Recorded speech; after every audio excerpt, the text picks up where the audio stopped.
Now we are moving to the next session. The next session is on discussions on tax and SDGs and building political capital at the national level. And this is going to be a discussion between Professor Stiglitz and Ulrika Modéer. Ulrika is Assistant Secretary General at United Nations. She is the UNDP's Assistant Administrator and Director of Bureau of External Relations and Advocacy. In this role, she leads the UNDP in nurturing and growing key partnerships with member states and in new and emerging partners, as well as lead UNDP's communications and advocacy. Ms. Modéer has earlier been the Sweden's State Secretary for International Development and Climate, and has been instrumental in reshaping countries' international development cooperation to support the achievement of 2030 agenda. Ulrika, we invite you to join on the discussions with Professor Stiglitz. Professor Stiglitz needs no introduction. Anya yesterday introduced Professor Stiglitz.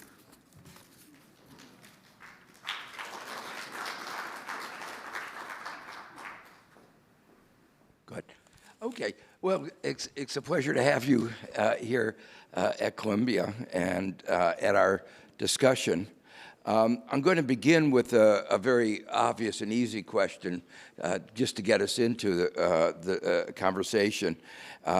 What is the role of tax and fiscal policy in achieving Agenda 2030 and reinforcing the basic social contract that you've been engaged in? And in what ways does the unprecedented spending that occurred during the pandemic affect the answer to that question? Thank you so much. I think you have to, yeah. Oh, no? Yes, now we go. No, thank you so much for that question, and also thank you so much to the PR and the mission of Nigeria. It's, of course, fascinating to have followed, and I just wanted to say, as I was speaking to some colleagues yesterday from civil society, I've been accompanying this issue for many, many years, actually, in campaigning also in civil society before I joined the Swedish government, and now, of course, with the UNDP. And you were mentioning the social contract, and I think that this is, of course, key. Any country, but also as an international community, needs a social contract to be able to achieve the Sustainable Development Goals. And from the very beginning, and the ambassador alluded to this, we knew through the financing for development decisions that we would have to mobilize funding way beyond what is, of course, the traditional overseas development assistance. And tax and taxation, I think, has been part of the international discussions, but they have not been placed where they should, and this is, of course, why we're really happy also to see the movement after so many years with the resolution having been passed. UNDP, we support institution building, and we build on our global network to see to that we can really leverage different practices at the global level beyond the OECD setting with the UN as a platform. And of course, mobilizing tax, even the way that you can mobilize with the tax policies that you have and the regulations that you have in place is something that is really difficult for countries. And here's, of course, where we want to support governments at different levels, the administration, to be able to really see how they can build a long-term financing agenda for the Sustainable Development Goals. But doing so as well using the tax instrument in a very clever way, aligning it also with the Sustainable Development Goals, because it's one of the most clever instruments, I believe, that we have actually for the achievement. Yeah, so I think one of the things that this has emphasized is often in development, there's a lot of discussion about trying to persuade foreigners to give money, FDI, and your remarks emphasize the role of domestic resource mobilization as really part of the social contract. That if we're going, the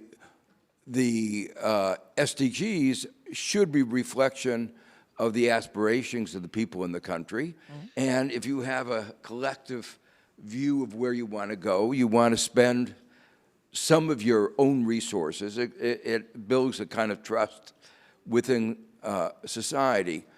I'd also try to, want to emphasize that the most successful countries in the world in terms of development were the East Asia Miracle, and they relied very heavily on domestic resource mobilization.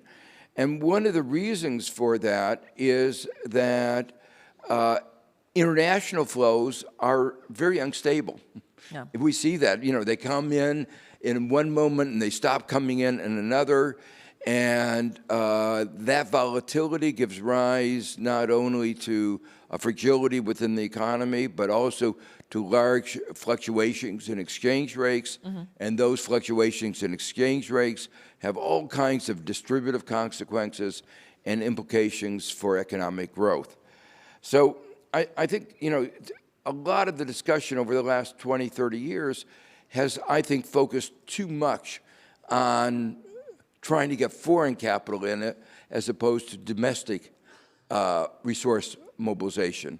The question I want to ask you, and you've been very involved in ODA and in foreign assistance.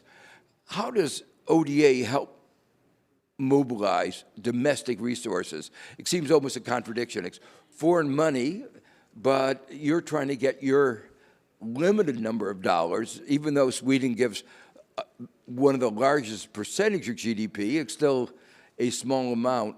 How do you think about leveraging that to actually succeed in development and succeed in getting SDGs through domestic resource mobilization? Yeah, I will be happy to speak about UNDP's work and also then to comment on your question, and as you also were commenting upon the fact that it's very unstable to rely on the international market in these times. UNDP came out with a report only a couple of months ago where we see 54 countries being so highly in debt that they have barely access to the international capital market. And of course, as we have also accompanied majority actually of the member states in the global south throughout COVID with socioeconomic analysis alongside with the World Bank, but also the response plans, we could definitely see that you could not trust ODA or you could not trust the foreign direct investment because of course they were also going down. And even the first year of the pandemic we saw the remittances. Some of these flows that our external flows were not really there and the fiscal space was not enough. And you were also mentioning the way that many of the northern economies could invest to uphold their economies, while this was not the case for so many. And we see the results also in our human development report now with a decline in human development that we have not seen since we started to measure back in 1990. 9 out of 10 countries actually, so it's way beyond the low-income countries. We're really looking at the middle-income economies across the world with a very sharp decline. But then how do we use an organization like UNDP then to leverage development finance and doing that, of course, in the partnerships, many of you being here? Well, it is really about the capacity building, of course, as we do through the Tax Inspectors Without Borders, a very clever project where we have joined forces with our colleagues in the OECD DAC, but not least with all our colleagues in tax agencies and different state agencies that would need that capacity building. And really also then, as I said, to look into how we can also be part of supporting the development of tax policies where tax can be used as well as an instrument, not only for the social contract, but really for the alignment with regards to the sustainable development goals. We are looking at subsidies, for instance, and looking at how we can support the removal of fossil fuel subsidies to open up fiscal space, and then the reinvestments in social protection or any other area that would be of interest to kind of move the needle in the right direction. And of course then using our international platforms, as I said, to see how can we learn from mistakes that countries have made. Of course, removing fossil fuel subsidies is perhaps the most difficult political task any politician in any country of the world could do. But of course we learn from each other, and here's of course where the UN come at play and why it is so important that the tax discussions also move more into the platform of the UN as they have now done also with the resolution taken. Yeah, do you want to comment? We had a discussion yesterday on that one needs not only to have good policies like the one you mentioned, getting rid of fossil fuel subsidies, that opens up space, but you also have to, tax administration is really important. How do you, nobody wants to pay taxes. It takes resources to collect taxes. If you don't do it in a fair way, it generates a lot of hostility, not only about taxes, but also to government and collective action more generally. And we had a discussion yesterday where there were different views about how to best implement tax systems. For instance, whether you should use performance pay, efforts at professionalization, designing tax systems so that they are easy to collect, or designing what might be called corruption-resistant tax administrative systems. Excellent. Do you have any views on that? Well, I mean, we come from two very different countries, and I'm not sure that it is so true that no one wants to pay taxes. I actually think people do want to pay taxes if they see the benefit, if they see that we are actually building a social contract and that the social services work. And then many of the issues that you have mentioned, and here is, of course, where the strengthening of the tax authorities come in, to build the trust with the citizens, but also the companies. And, I mean, there are many more than citizens who pay and should pay taxes, by the way. And make sure that this is a transparent system, that it's reliable, that it really serves the purpose alongside with other authorities in the country, such as the General Audit Office and such entities, to see to that there is also accountability within the system. And at the end of the day, of course, it's about the services that then these taxes that have been collected are there to support, whether citizens, companies, different actors in country actually see the benefit of this. And here's, of course, where the transparency is really key and important, and the possibility, of course, also to have a very easy way of looking at the transparency and the communication around that. Yeah.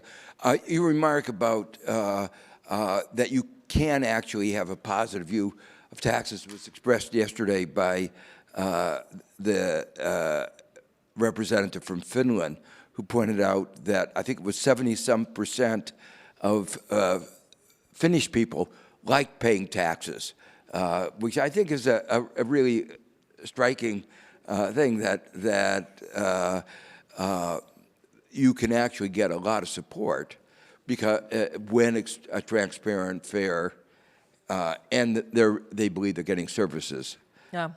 Even in my country, Sweden, the tax authority, the tax agency is the most popular public agency because it is so transparent and easy to access, and you can really see the benefit of the taxes, of course, as well in the long run. I mean, it has really been a building of a social contract. Yeah. One I don't know if many of you know, one of the interesting aspects of the Swedish tax system, I think this is right, you can confirm it, is that you can ask any information about anybody's tax that they pay, but you have to be transparent about your asking for that information. Yes. So there's none of that secrecy, and there's not secrecy even about asking about that information. No. Transparency is key. Yeah. Of course. Yeah. Yeah, I think that's very interesting. So one of the questions that follows from this is, how can the international community support governments in trying to mobilize domestic resources in this agenda that you described? I think that this is an important question, and we look at the scarce ODA resources actually going down right now and very much being redirected towards, if you look at traditional OECD donors, Ukraine and the war in Ukraine, while we know that many of the impacts of the Russian invasion of Ukraine are actually felt much more in other parts of the world, alongside, of course, with the long-term effects of COVID and the pandemic. The recession, everything we see across the world. And I think here's where we see also shift towards more of humanitarian aid, the short-term response. And yes, humanitarian needs are increasing, but humanitarian aid is not the answer to the long-term challenges that countries and people are facing. So I would very much call upon many of the donors and the international community to invest more in these kind of issues, to make sure that we can really support governments in their long-term endeavors to strengthen their own capacity for revenues. And we have spoken about, and you've mentioned, of course, the domestic revenues, but at the end of the day, it's of course also the taxation of international investments and international companies. So it's very much an international question. And once again, this is also why it's so important that it happens and takes place in the UN and not only in the OECD, because the OECD has its interests, protecting its interests. And I think having these discussions and regulations also in the UN will be, and hopefully can be, a bit of a game changer, I think, looking at the interests of all countries in a different way. Yeah, no, I very much agree that shifting more of the discussion to the UN away from the OECD would be a good thing. I don't want to put you on the spot, and you can decline answering the next question. Are you as disappointed as I am at the BEPS process and how much of the money that was hoped to, how little extra money was raised and what a small fraction of that would actually wind up in the hands of the least developed countries? Yes, definitely. I think we have way to go. As I said, I've been accompanying this process for many, many years in different roles. And I think, speaking about a social contract, I think that this is also why the Sustainable Development Goals are so important as a framework, because it's the idea that we need to understand that what happens in one part of the world actually matters for others. You know, what happens in Nigeria matters to the people in Sweden. And we have seen this, of course, and we thought, many of us, I believe, with the pandemic, that finally, you know, this would make people understand that we are in this together. In the long run, we have to build systems not only within our own countries, but also internationally, that actually works for us all. Climate change, I mean, to mention another issue, it's right in front of us, happening before our very eyes, but still we see so much of nationalism and self-interest and protection of those who already have the means, while, yeah, we have to build a different understanding. And I think the Sustainable Development Goals, it's the best framework we have to really make the case. So we have to do that together. And I think we also, while we do see a lot of self-interest, also see a lot of, or increase, not a lot, but perhaps an increasing number of business leaders, and not least investors, because we also, as UNDP, try to work upstreams to really make them understand that these global challenges that we have cannot be solved unless we find joint ways of working with them. So it's national, but it's really also international, and it has to be dealt that way. Yeah, I agree very strongly, and all these issues get interrelated, and a couple ones I maybe just get your reaction to. One of them is obviously if we're going back to the pandemic that we began the discussion with, if countries can't get access to vaccines or to therapeutics for the COVID-19, that means their economy is weaker. That also means they have to spend more of their own money to deal with it. And the international community has not been very good about sharing intellectual property, which would cost them nothing. It would deprive a couple companies of a few $1 billion, but meanwhile costing developing countries tens of billions of dollars.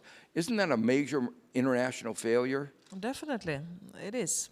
And one would have thought that the pandemic would have taught us, and maybe it takes yet another pandemic to understand that we have to deal with this in a different way. So once again, I mean, I think a lot of room for improvement, but also congratulations to all who have, I think many in this room have as well, have been working for many, many years to move the discussions also into the UN space. So we will definitely from UNDP do our very best to make sure that we can continue the discussions, but also support the improvement of the decisions taken. Yeah, and there are two other issues that I think have constrained the ability of many countries to develop their domestic resource mobilization.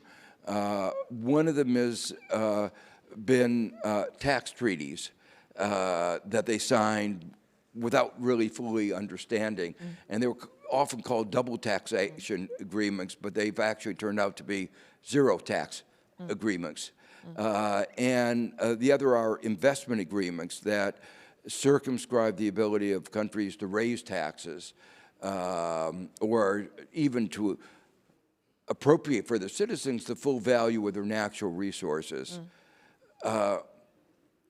Shouldn't we be working to say, let's end all those agreements, and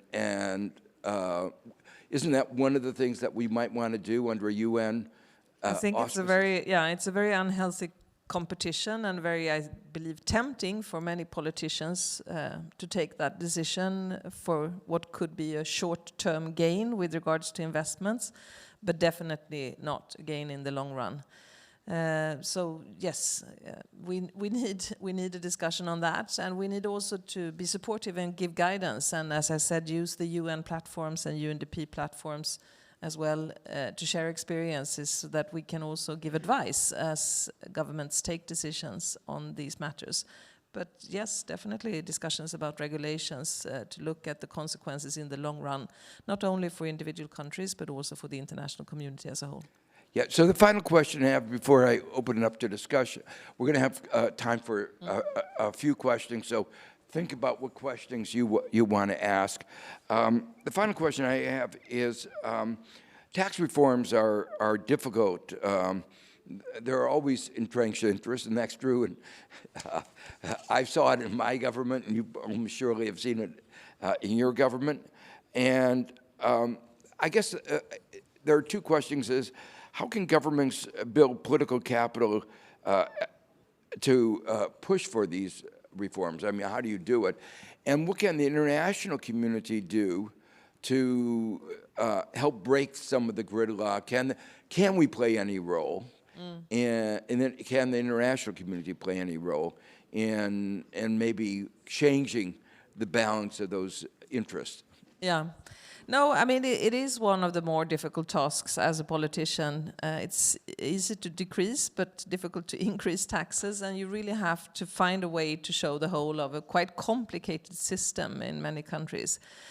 But I do think, once again, I mean, learning from others, if we just look at, once again, the fossil fuel subsidies. I mean, all of us remember what happened in France with the yellow vests on the street, you know, and the very strong pushback.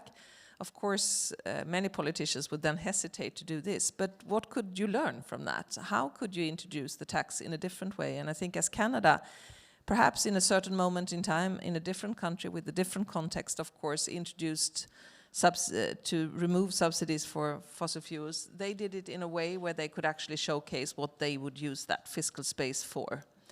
And they had a very clever campaign, and they were more successful than the French government at the time. So learning from each other and really building the case with the citizens, but also, of course, looking at key actors in society that can be supportive and co-communicate with government what this is all for and what it will actually do in the long run.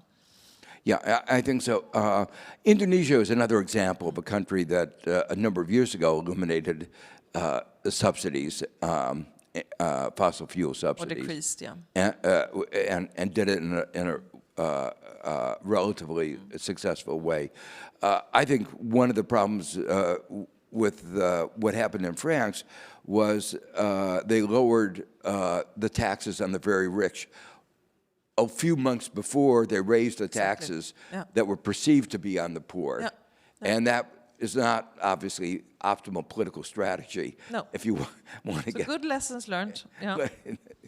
Are there questions from the audience? Yeah. Is there a microphone?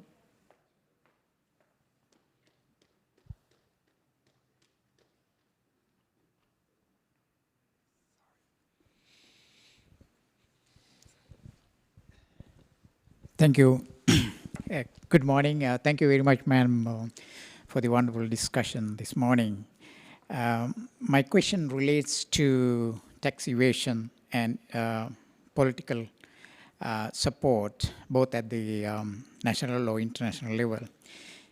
We have discussed, as Professor said yesterday, tax evasion in detail.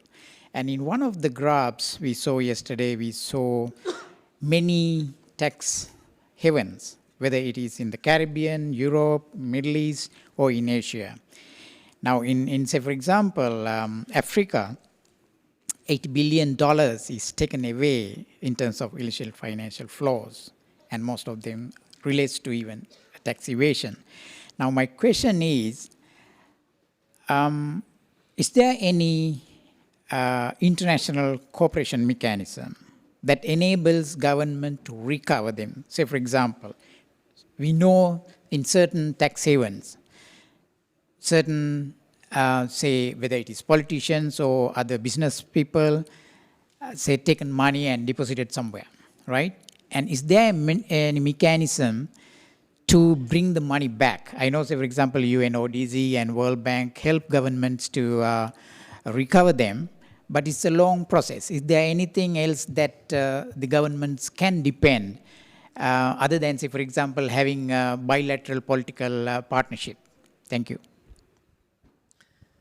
I mean, I don't know the details of this, but of course, you're right, there are examples. And I think what we have seen lately is also the request from governments in such cases, whether an agency like UNDP also could accompany to really showcase that these, I mean, we see all these initiatives where we want to have debt swaps and so on, and one incentive perhaps could be then to see that we can also support the SDG alignment of this as it takes place. So I think this is a possibility as well that I think we need to build on and see how we can be of support and really also support the momentum. But at the end of the day, it's also, of course, the negotiation between different countries. And here's where we can also be of support with capacity to make that happen. So there are a number of cases, but of course, too much money is still being kept on accounts that is not released. But with each and every case, of course, we build the momentum, perhaps to do something that is more regulated, and also countries can feel that there are more possibilities when they can build on the experience of others. Yeah, let me make one. You know, there's a massive international industry of tax avoidance, of moving money around, and there are actually almost formulas for how to avoid taxes. I mean, the BEPS process, the idea behind it was base erosion, profit shifting. And some of this is very clever. The Irish example where they moved all the profits to Ireland, and then they said, well, because the subsidiary was controlled in California, they didn't have to pay any taxes in Ireland. So they claimed that all the profits they made, Apple claimed all the profits they made in Europe were in Ireland, and then they said, but they weren't really Irish profits, and therefore they weren't taxed. I think we need to create a sort of a frame, an understanding of all the gimmicks that have been used, and to try to harmonize what a lot of these lawyers are doing are looking at slightly different definitions of what is equity, what is debt, what is control, what is, so there are sort of a very complex set of legal frameworks, trusts, through which money escapes taxation. It's not just the tax havens themselves, they're important, but it's a whole legal framework. And I think if we have a better taxonomy of those legal frameworks, then countries can start adopting laws and adopt laws that retaliate against countries that don't adopt the laws that are conducive to making sure everybody pays their fair share.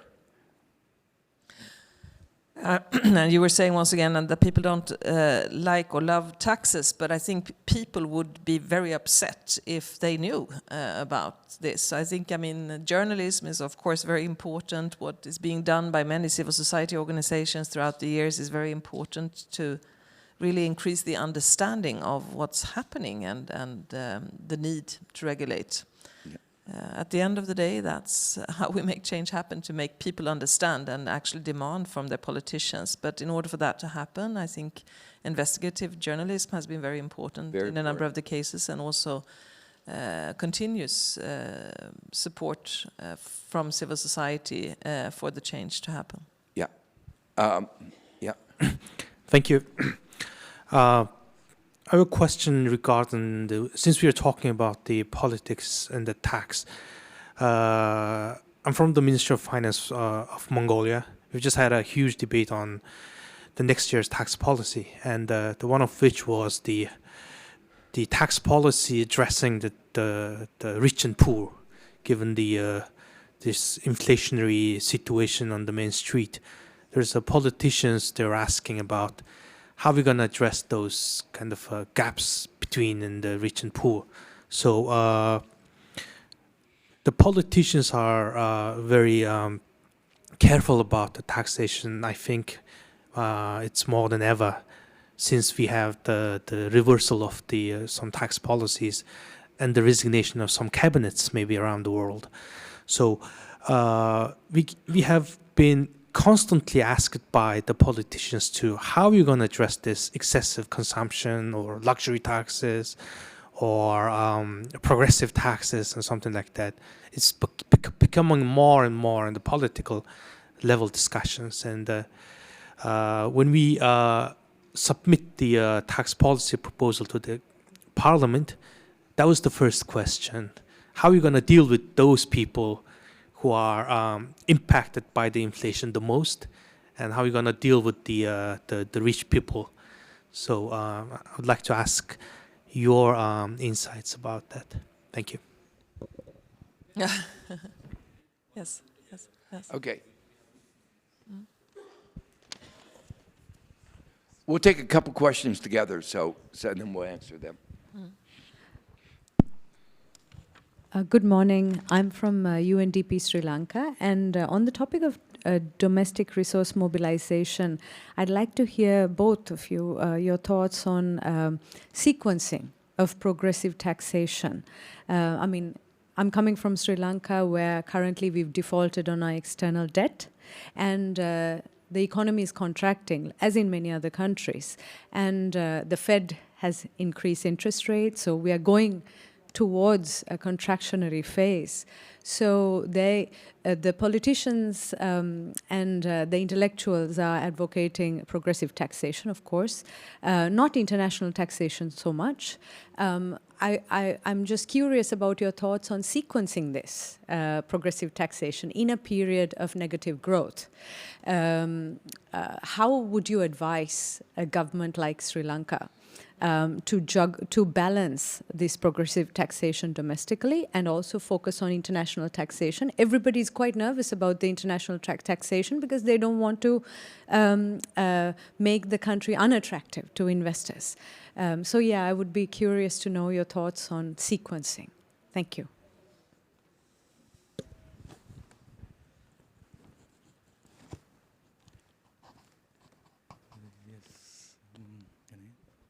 Yes, I'm also from Sri Lanka, so I think as you already know that Sri Lanka has degraduated to lower middle income country from the upper middle income country, and we have a higher inflation of 70%, interest rate is 30%, and debt is unsustainable, and now there's a debt default of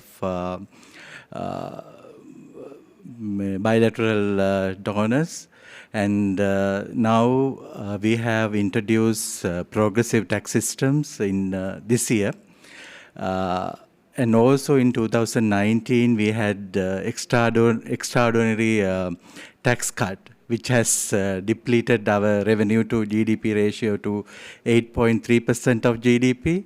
So the expenditure GDP ratio is 20%, so you have this 12% fiscal deficit.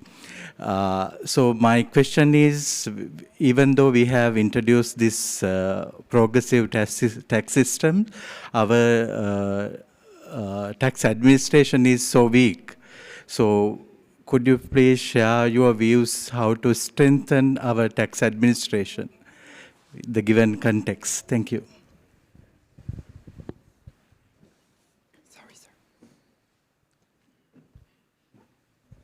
Thank you, Ms. Ulrika. Before I ask my question, I just want to make a disclaimer. Once again, Sam Shivute from Namibia. But I do have political support from our president and also from the Minister of Finance. That's my disclaimer. But they are not a representation of all the politicians per se. My question is on the basis of building country-level political support. Now you have a situation in a country whereby the business community mostly would be the one to support politicians during the campaign for election and so on. And you also have a situation whereby you have a number of politicians, they are also business people. Now you have a tax administration that really want to ensure maximum compliance with tax laws and so on. In most cases, you will not find politicians talking about taxes or even SDG, because SDG it will come into the National Development Program and so on. But now you have your tax authority that would want to optimize revenue collection, and that means also making people uncomfortable. Now we also know that sometimes politicians always think about the next elections, and the tax authority think about future generation and so on. How do you then build this country-level political support in a situation whereby when you make those who are supposed to pay, those are the ones who also sometimes they have created this strong bond with politicians? And maybe if you can just share with us the model used by Sweden with regard to your tax agency becoming one of the most popular. Transparency is one thing. I mean, it's easy for any public institution to become transparency, but how do you achieve that? And if you can just also, we would also maybe expect from a UN perspective, and I see your title there, you also deal with advocacy, so that this advocacy can reach all the other developing countries, especially in that contradiction where you have those who are not paying tax. They are not paying tax, but they are very happy to support politicians during the election and so on, and it becomes very difficult sometimes. Thank you.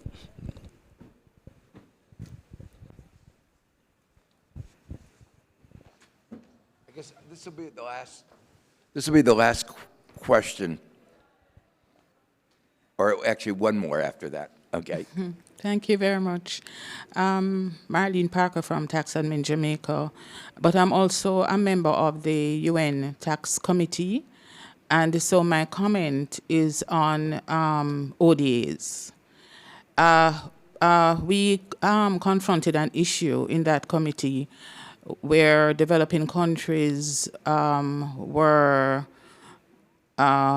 concerned about the amount of exemptions that were being requested by donors in order to carry out development projects in their jurisdictions. And it wasn't just countries, but it was also some of the agencies. Most of these requests for exemptions would come by means of value-added tax, in some cases income tax, and would flow through to even subcontractors. And so that ended up undermining domestic resource mobilization in the country. And so the UN Tax Committee produced a set of guidelines on to assist both the donor and recipient countries in negotiating around aid. Because what typically happens is that the tax people are not at the table when these negotiations are being done. And so it is our colleagues, maybe in the Ministry of Foreign Affairs or other agencies, who are not aware of the tax implications of some of these negotiations. So I just wanted to highlight the work of the UN committee in that regard, on these guidelines on government-to-government aid. And to the credit of the OECD and their DAC committee, they later produced a monitor, because there was an annex to the guidelines that speak about transparency. So donor countries are being urged to publish their the work that they have done in terms of donor work that they have carried out. And the OECD also has encouraged that by having, I think it's called a monitor of aid. There are still some countries that are very resistant. Some donor countries have made it clear that they will continue to request aid, but the transparency issue seems to have been more palatable. So I just wanted to highlight that work. There was one question over here.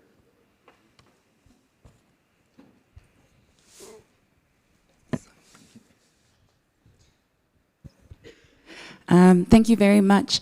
I had a question that was sort of building on something we touched on yesterday. So increasingly, I think particularly for African countries, we are seeing a large debt burden. And I'm curious to hear what your thoughts are about how that affects the role in which tax can contribute to SDGs, as well as how potentially it could have a negative effect on building political support.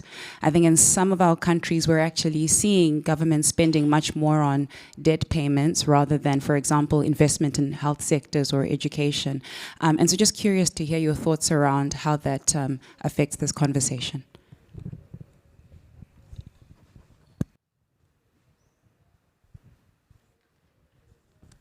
There's one down here, but I guess this will be the last one.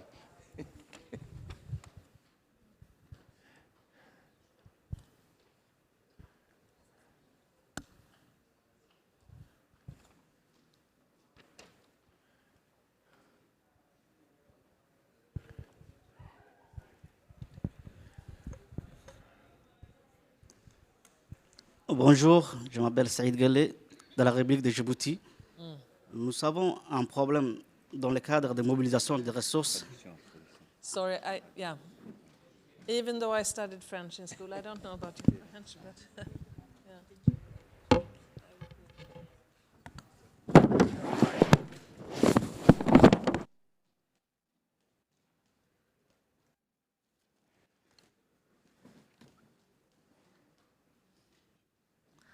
I wish I just could have sharpened my ears. I did study French, but...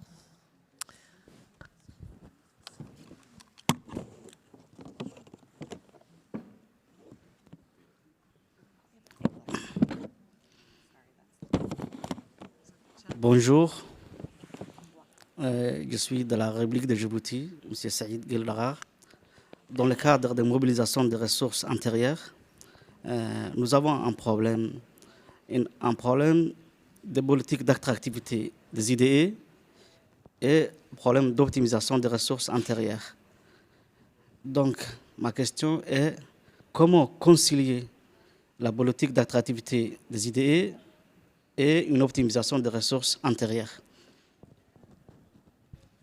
L'année 2022, nous avons introduit une nouvelle taxe qu'on appelle une contribution exceptionnelle. Cette taxe visait les entreprises qui sont basées dans les zones franches. Parce que notre pays a mis en place une grande zone franche qui a attiré pas mal des investisseurs dans le pays. Et lors de la mise de cette taxe, ça a exacerbé et ça a irrité les grandes entreprises, ces investisseurs, et donc ça a créé un climat de méfiance et de manque de confiance. Donc ma question est comment concilier la mobilisation des ressources intérieures et la politique d'attractivité des idées.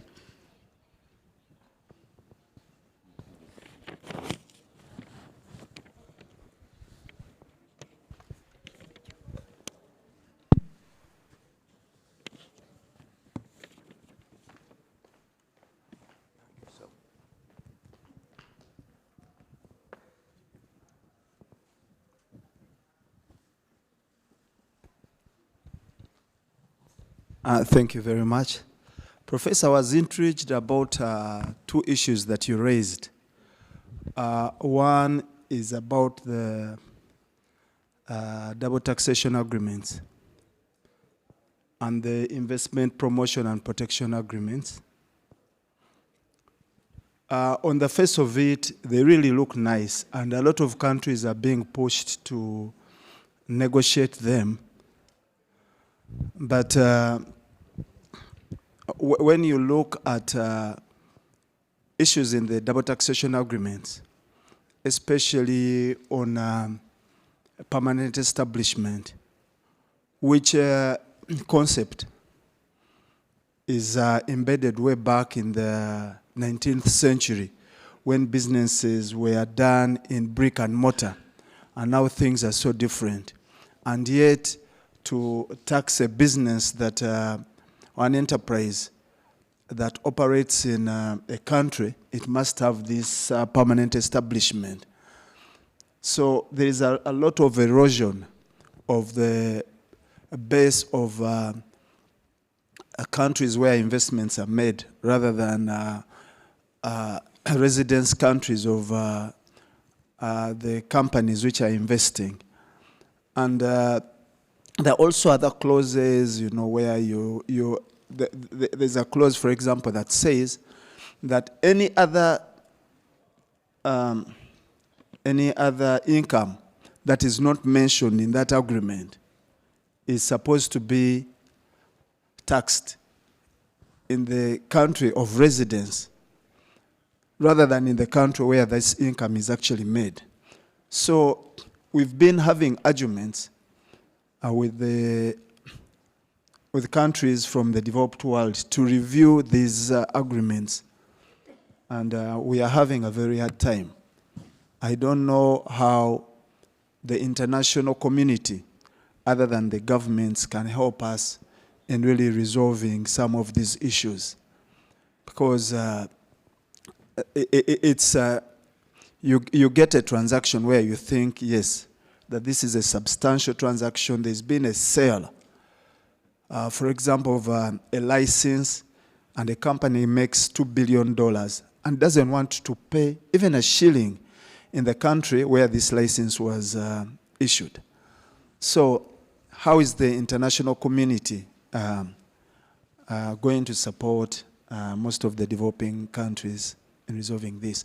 The other ones are the investment promotion and protection agreements. They also have a multilateral effect because they have the most favored nation treatment, that what you have put in this agreement will apply to another agreement, even a country that didn't negotiate the same terms. The result is that you lose certain times the taxing rights. That was really unintended. So I think there is need for more voice on that to help us in resolving some of these issues. The other point was about the East Asian economies, how well they have done in domestic revenue mobilization. I see that Japan, for example, its tax to GDP ratio is about 16.8%, with a debt to GDP ratio exceeding 200%. So I don't know whether that is doing well. In South Korea, I think the tax to GDP ratio is about also 19.6%. But then what has actually helped these countries to be successful in managing most of their issues? Thank you. Thank you very much. I think we have. I think we have to bring it to a close. So, you want to make a few comments, and then I'll make a few comments? Yes, and you can make and perhaps I should, I mean, a disclaimer from the very beginning. I am not an economist, so it would be too much, even though I'm accompanying the situation in Sri Lanka, to say that I would be the one to give advice. So maybe I'll pass that question to you. But I mean, we are talking a lot about the trust issue and how you really also, I mean, from the political point of view, can build this. And I was referring to our human development report. For those of you who haven't read the past reports, I would really invite you to do that, because we speak a lot about the increasing inequalities and what they do to the social contract, but also the perception of inequalities in relation to basic social services. but also in relation to what we believe can be drivers of solutions, but also increasing inequalities and then the loss of social contracts in many countries. And that is, for instance, the investments in digitalization in many countries. So of course, as we look at these support structures that we as UNDP and the UN, alongside with many of you here and colleagues in the OECD and those of us who see the importance of looking at tax as a key tool for the achievement of the Sustainable Development Goals, we need to look at inequalities, but also then perception of inequalities. And of course, with the rise of social media, disinformation and so on, you know what this also is doing to our societies with regards also to populism, and how this also then kind of feeds the perception of what's actually happening. So of course, transparency is key, but someone said it's not enough. I think we also have to, and here's of course where we would also want to be of support to tax authorities, agencies across the world, also to see how do you really reach citizens, but more than that, of course, to also be of support to governments as they design this, and as I said, also based on experiences, but also based on the shifting understanding among people. But I do think that there is also a possibility, and it goes once again also to the final comment, and you were commenting on the lack of success of the BEPS process in the OECD. Of course, what we need at the end of the day is a more level playing field with global discussions about this, so that we don't have this unhealthy short-term competition between countries that is not going to be the way to achieve the Sustainable Development Goals in any way. It's short-termism at the national level, but also for the international community as a whole. So we need to continue the discussions. I think this is also great why we work together with the OECD as the UN, and also with regards to the tax committee. I think it's really important also to strengthen the tax committee and also the engagement through the tax committee. And definitely, I mean, I know that the discussions about ODA not being taxed in countries is perhaps not the best way for those of us who work with ODA as a tool to show that we believe in long-term solutions. But there are also, as you were saying, a number of countries that have led the way and that are actually paying taxes. There is also, I mean, sometimes even an unhealthy competition where UN agencies, but also others, can be of support to countries and to governments because we are cheaper as service providers to governments than actors within the country as a whole. So yeah, we also need, as the UN, I think, to look at our own house and clear it up a bit. So let me try to pick up a couple of the economic issues. Let me begin by first commenting that a lot of the international agreements were signed a long time ago when the world was very different and where many of the countries didn't know what they were signing.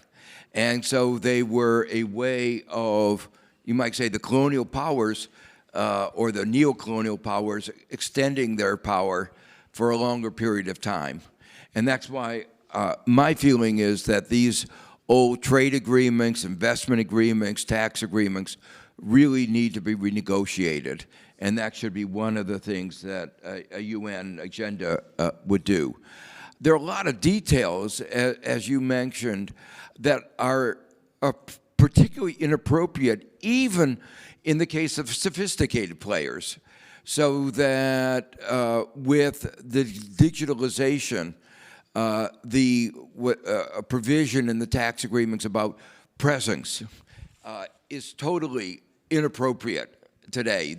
The fact that Google may not have an office or Facebook, it's very present, and it's making a lot of money, and it ought to be taxed. So all those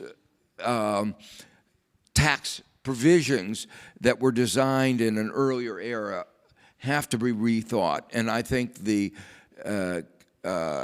emerging markets, developing countries, and developed countries should be moving ahead to redefine that. And they are.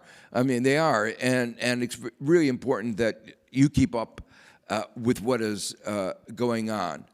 Now, there was a broader question about that we talked about. Yeah, two questions, and I'll be in 3 minutes. Okay, that was in terms of distribution. One of the things that was emphasized yesterday is that one has to look at the tax system as a whole, not just one part. Now, there is often tension between different objectives of different parts of the tax system. So, for instance, simplicity in many cases, but not all, the VAT tax has a simplicity, but it's very regressive. And as an example, even though the IMF has been pushing the